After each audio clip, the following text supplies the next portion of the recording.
قصہ حضرت آدم علیہ السلام۔ بسم اللہ الرحمن الرحیم۔ السلام علیکم۔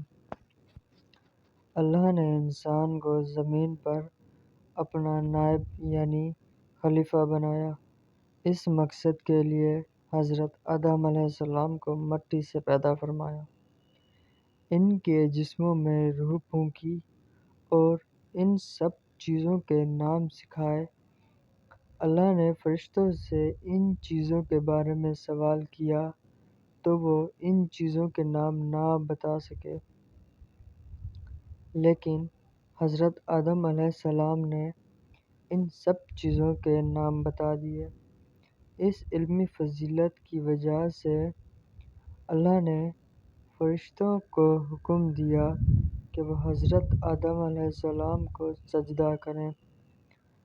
سب فرشتوں نے اللہ کا حکم مانا، لیکن شیطان نے تکبر اور حسد کی وجہ سے سجدہ نہ کیا۔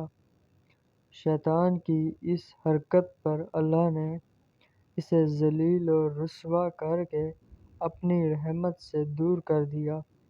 شیطان نے لوگوں کو گمراہ کرنے کے لیے اللہ سے قیامت کے دن تک مہلت مانگی، جو اسے دے دی گئی۔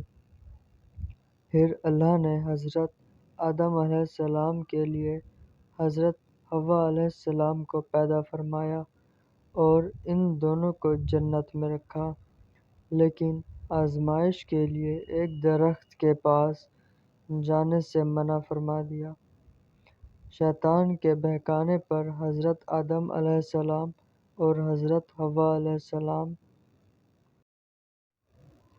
نے درخت کا پھل کھا لیا، جس کے کھاتے ہی دونوں کے جسموں سے جنت کا لباس اتر گیا۔ دونوں شرما کر جنت کے پتوں سے اپنے جسموں کو چھپانے لگے۔